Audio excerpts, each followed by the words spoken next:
Hello, welcome to This Week in Markets. I'm Brad McFadden. With me have Matt and Jeff. Hi there. Brad, it's great to be here. You're finding the lights a bit glary. I'm finding the heat The heat, taking a the heat. bit glary. Can't deal From with the heat, bond eh? market. No. Would be your short bond positions? Yes, I'm finding that the heat a bit too much to Yeah, bear right eyes now. wide open. Yeah. Yeah, today we're going to debate the bond market, what Bernanke did or didn't do last night. Also talk about equities and a few other odds and sods. But yes, the big taper, the taper that wasn't. Yeah, and the market was clearly expecting some sort of tapering announcement. That's where they thought they were going to go sooner. They indicated they weren't going to do it. I think he's a big girl's blouse. That's what he is. At But seriously, I mean, could he have done just something a little bit like, we'll do like a little bit of tapering, a token gesture to say, well, you know, we're there. Interesting, he really, all he said is like, we're looking for 6.5% on the unemployment rate.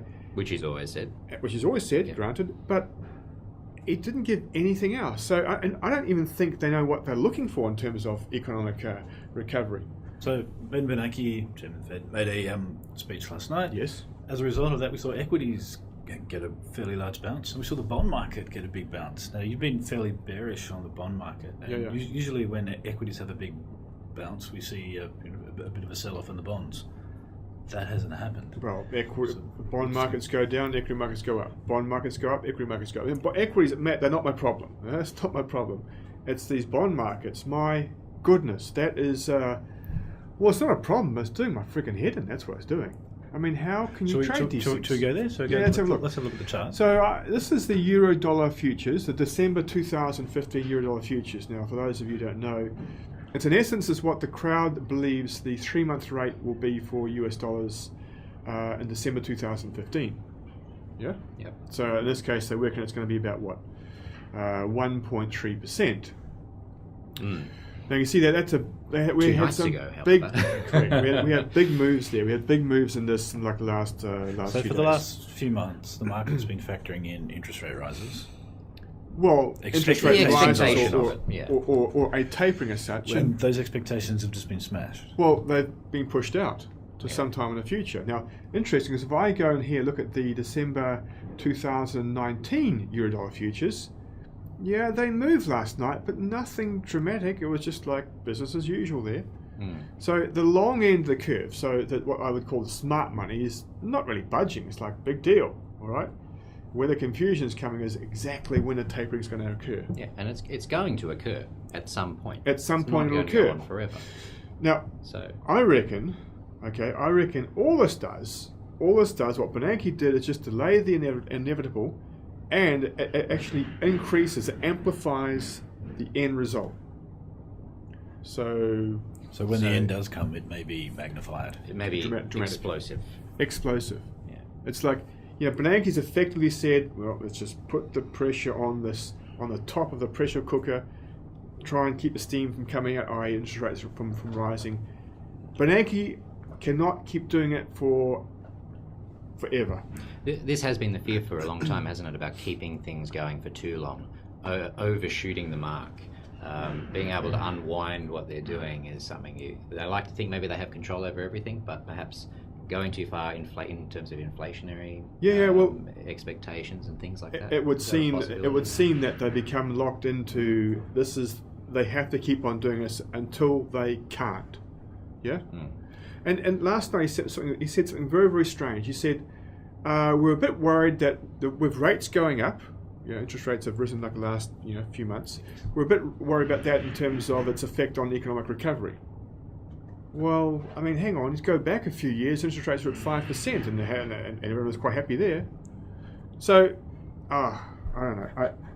It is a weird situation. Man, I've been through some strange situations in like the last 15, 20 years in the markets, but it's up there. Okay, time to ask the hard questions now. So you've got these short bond positions. Yeah. Are you going to keep them? Are you going to I'm not change doing your anything. mind? I'm fine. Look, most of the positions we've got is via options, Okay, so we can hold them. It's just frustrating when you know that. Something's going to happen. But And look, when? you're not out of the game yet. I mean, you've had one or two nights where a position goes against you is not something to change your entire view on where markets are going to go, and they don't just go in a straight line. Well, right? Look, good point. Now, here, let me bring up this little interesting chart here. If you're interested in this sort of thing, I'm going to bring up the Nikkei, but going back to the good old days. Okay. So the relationship between the Nikkei and the bonds? Absolutely nothing. Okay. But I'll show you. Okay, so we're going on a McFadden tangent. Okay, now here's my tangent. We'll go back to the start of 1989 or McFadden Insight, I think. Yeah. Okay, 01/01/88. Now, my point is here, and we'll go to eventually when we get there. Yeah, I'll get there. I know Christmas is coming, but anyway. So should get a Bloomberg professionally. Okay. My point is this: here's the Nikkei in the good old days. Now go back to 1988. Go back to 1989. 89. I can remember this very clearly. This was the Japanese economic miracle. They could do no wrong.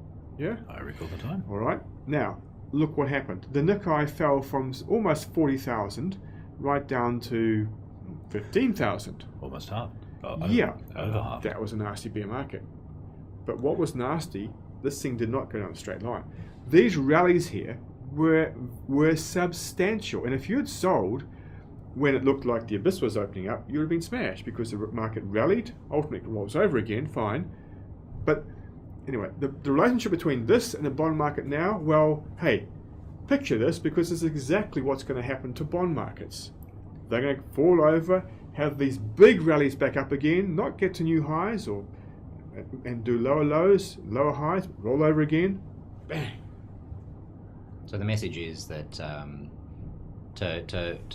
when you have a view, you can't be too hasty to change your mind, and to take positions where you can afford to be wrong for a while. You can options do. Correct. To take positions where you actually afford to hold that position. With options, you can long-dated options. So would you say, look, with the recent bond rally we've had, that's a buying opportunity, or rather a selling opportunity? Well, a chance to buy more puts, yes, long-dated puts on Eurodollar futures, etc.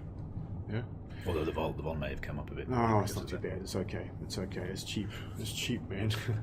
Yeah. Anyway, so let's not. So yeah, equity markets. Let's not worry about those. That's not our problem. They're doing good things. They're going to continue to go higher.